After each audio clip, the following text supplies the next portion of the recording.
अक्सर हम जल्दबाजी में कई बार फैसले ले लेते हैं, कई बार रिश्तों को समझने की जो उम्र होती है वहाँ तक नहीं पहुँचते और रिश्ता बना लेते हैं। It's romantic. I like it. But story मुझे कुछ समझ में नहीं आया। चांद मेरा दिल। सर, इस मूवी का सबसे पहले टाइटल चेंज होना चाहिए, इसका नाम होना चाहिए सांड मेरा दिल, क्योंकि फ़िल्म इतनी बुरी है, उतनी बुरी शक्ल मेरी भी नहीं है जितनी बुरी है फ़िल्म है। इस फिल्म को देखने के लिए ना मुझे सरकार की तरफ से पनिशमेंट मिलनी चाहिए, और मुझे ही नहीं, मेरी आने वाली 7 पीढ़ियों को कोड़ों की सज़ा देनी चाहिए उनको कि मैंने पिक्चर क्यों देखा। फिल्म की अगर स्टोरी की बात करूँ, इतनी यूनिक है, मुझे ऐसा लगता है इस फिल्म के डायरेक्टर प्रोड्यूसर ने एक मिक्सर उठाया, उसके अंदर सैयारा को ऐड किया, कबीर सिंह को ऐड किया, तापसी पन्नू की थप्पड़ को ऐड किया, और तीनों को ऐड करके ग्राइंड करके बना दिया सांड मेरा दिल। आप एकता कपूर के सीरियल देखते थे, कहानी घर घर की, क्योंकि सास भी कभी बहू थी, वो सेम वाइब दिलाएगी आपको पूरी की पूरी पिक्चर। 2 घंटा 40 मिनट इतना कंफ्यूज कर दिया, मेरा दिल बोल रहा था कि मैं उठ के भाग जाऊं थिएटर से, लेकिन पैसे दिए थे 149, तो देखना तो था पिक्चर। तो अगर इस मूवी को देखने आ रहे हो तो मेडिकल पे जाना और 4-5 पत्ते डिस्प्रिन के ख़रीद लेना, क्योंकि बहुत ज़रूरत पड़ने वाली है।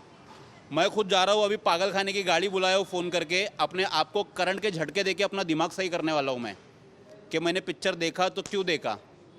तो बिल्कुल मज़ा नहीं आया, waste of time, waste of money, कुछ भी नया नहीं है, वही है जो करण जौहर सर की हर फिल्म में मैं पिछले कुछ टाइम से देख रहा हूँ।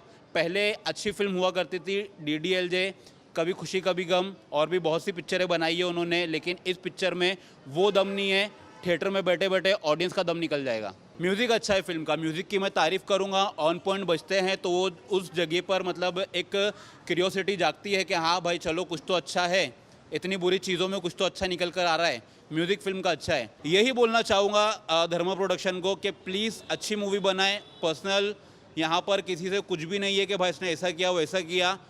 ऑडियंस पैसे देती है, आपकी मूवीज़ देखती है, और पहले से अच्छी मूवीज़ बनाई है। किल मूवी जो आई थी लक्ष्य की, कितनी अच्छी पिक्चर थी, हमने खुद सपोर्ट किया था। बट ऐसी पिक्चरें बनाओगे जो सिर्फ बैंड्रा से जुहू वालों के लिए हो, तो आप अपनी पिक्चरें उतने ही एरिया में रिलीज़ करो। वो सो कॉल्ड जेंजीज के लिए, सो कॉल्ड कॉलेज के क्राउड के लिए, हमारे जैसे लोगों के लिए ऐसी पिक्चरें होती नहीं है। हमारे लिए सिर्फ वही होता है भाई जो होना चाहिए। मैं अरे भाई किसी के लिए रिकमेंड नहीं करूँगा, मैं क्यों किसी हंसते खेलते परिवार को मातम में बदल दूँ, क्यों किसी के बच्चे छीन लूँ मैं उनसे। किसी की मौत हो गई तो थिएटर में बैठे बैठे, आप चाहते हो कोई मरे? नहीं ना, तो बस किसी के लिए रिकमेंड नहीं करूँगा। It's a good movie. It's romantic. I like it. यार ठीक ठाक थी, बट स्टोरी मुझे कुछ समझ में नहीं आया, नॉर्मल ही थी। वही एक ही जगह पे वो मतलब ना पॉइंट फ्रीज कर चुके थे कि वही लड़ रहे हैं, झगड़ रहे हैं, सारी चीज़ें कर रहे हैं। मज़ा नहीं आया, बट ठीक ठाक है, इन्जॉय किया। म्यूज़िक चांदनी रात सॉन्ग मुझे अच्छा लगा। आजकल बहुत शादियां टूट रही हैं अलग अलग रीज़न से, और ये बहुत अलग तरह का सिनेमा मैंने देखा जहाँ पे अक्सर हम जल्दबाजी में कई बार फैसले ले लेते हैं, कई बार रिश्तों को समझने की जो उम्र होती है वहाँ तक नहीं पहुँचते और रिश्ता बना लेते हैं। फिर कैसे चीज़ें बदलती हैं ज़िंदगी में। बहुत गहराई से देखने वाली फ़िल्म है, रेगुलर रोमांटिक फ़िल्म नहीं है कि प्यार हुआ शादी हो गई और शादी के बाद क्या दिक्कतें आती हैं, और अगर गलत समय पर गलत सिचुएशन में शादी होती है उम्र से पहले तो क्या होता है। बहुत अच्छे से खूबसूरती से दिखाया गया। मुझे लगता नहीं ये फ़िल्म मासेस के लिए, लेकिन जो लोग भी कॉम्प्लेक्सिटीज़ समझते हैं रिलेशनशिप की, उनको मज़ा आएगा इसको देखने में। म्यूज़िक कुछ ख़ास नहीं है फ़िल्म का। मैंने कहा ना, अगर रिश्तों की कॉम्प्लेक्सिटी को लेकर समझना है तो समझ सकते हैं। और धर्मा के बारे में जो एक इमेजिन करते हैं ना हम लोग हमेशा की, एक रोमांटिक हार्ड को रोमांटिक, लेकिन रोमांस से आगे की चीज़ है थोड़ा।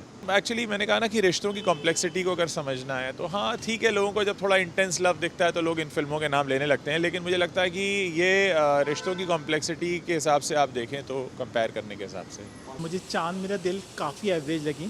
धर्मा प्रोडक्शंस की मूवी है तो काफ़ी अपेक्षाएं थी, और कहीं ना कहीं मुझे थोड़ा सा डिसअपॉइंटमेंट हुआ। हालांकि I start with the positive points. Movie का म्यूज़िक बहुत अच्छा है, सचिन जिगर का।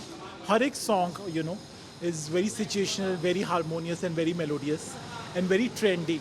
तो म्यूज़िक बहुत बड़ा प्लस पॉइंट है मूवी का। और उसके साथ साथ प्रोडक्शन डिज़ाइन एज ऑलवेज धर्मा प्रोडक्शंस का।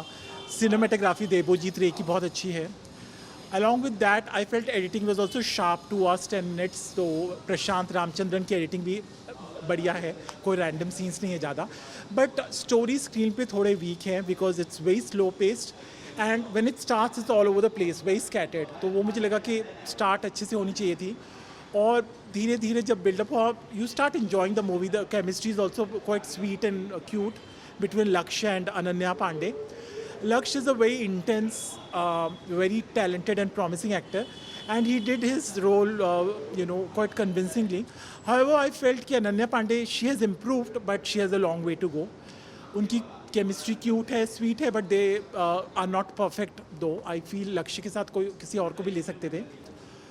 और सचिन जिगर का म्यूज़िक अच्छा है, डायरेक्शन वीक है विवेक सोनी का, और जो सपोर्टिंग कास्ट है वो भी काफ़ी वीक है. तो मुझे लगता है कि सपोर्टिंग कास्ट भी और अच्छी ले सकते थे. तो these are the point. Music सभी गाने बहुत अच्छे हैं and with the flow of the movie all the songs are very trendy, melodious, like I said very harmonious, very soothing. और एक साइया गाना है जो मुझे बहुत पसंद आया. तो म्यूज़िक अच्छा है. Sachin Jigar as always, the music is really good. Lakshya ने बहुत अच्छा काम किया है, नो डाउट. लक्ष्य ने एक्टिंग काफ़ी अच्छी की है, अग्रेशन, डायलॉग्स, उसके अंदर वो दिखता है कि हाँ भाई ये लंबी रेस का घोड़ा है. फिल्म का म्यूज़िक काफ़ी बेहतरीन है, जगह जगह पर वर्क करता है. लेकिन उसके अलावा अनन्या पांडे की आप बात करो तो उस बेचारी ने उतनी ही एक्टिंग की है जितनी उसको पहले से आती है. और अगर वो ज़्यादा एक्टिंग करने जाती है तो ओवर एक्टिंग हो जाती है. मैंने उनकी जितनी भी मूवीज़ देखा, स्टूडेंट ऑफ द ईयर देखा, लाइगर देखा, और भी कितनी सारी मैंने उनकी मूवीज़ थिएटर में ही देखा हूँ. तो मुझे तो कोई इम्प्रूवमेंट लगा नहीं. अब किसी को दिखाओ तो दिखाओ भाई, सबकी अपनी अपनी पर्सनल चॉइस है. मुझे जो लगा मैंने वो बता दिया. मुझे लगता है कि अनन्या की परफॉर्मेंस काफ़ी बेहतर है इसमें उनकी पिछली फिल्मों के कंपैरिजन में. और लक्ष्य तो अच्छा काम करते ही रहे ही हैं, उन्होंने एक और अपनी बेहतरीन परफॉर्मेंस दी है. लक्ष्य को हमने किल में देखा था और उसको काफ़ी क्रिटिकल एक्लेम मिला था, and that is the reason Dharma production chose him to be the hero in this movie. और अनन्या पांडे ऐसे नहीं है, she is improving with every movie, she is evolving. तो ये मूवी में कुछ इमोशनल सीन्स में she did leave a mark, but she still has a long way to go. The chemistry is also quite cute, मतलब ऐसे बिल्कुल ये नहीं लगी, वियर्ड नहीं लगी. तो ठीक है, मज़ा आया. काफ़ी अच्छा है, इंटरेस्टिंग था. अक्षय है ना, हाँ. तो उनका मैं किल से ही फ़ैन हूँ, तो फ़ैन नहीं कह सकता, but I like his work. Ananya भी ठीक ही थी इसमें, ठीक ठाक ही है. उनका डांस का सीन मुझे अच्छा लगा. डांसिंग का जो सीन था ना कथक का, वो मुझे अच्छा लगा. 3. I'll go with 2.5 stars. It's an average movie. 4.5. Stars. मैं आपको बोलता हूँ कैसे ना टाइम ट्रैवल मशीन का जुगाड़ करो मेरे लिए. मैं उसके अंदर घुसूंगा और आज़ादी से पहले जो देश था ना अंग्रेज़ों वाला, उसके अंदर चले जाऊंगा और उन लोग को बोलूँगा कि मैं सांड मेरा दिल देख के आया हूँ, मुझे कोड़े मारो पीठ पे और मेरी पीठ लाल कर दो. लेकिन रेटिंग नहीं दूंगा. रेटिंग नहीं है पिक्चर के लिए.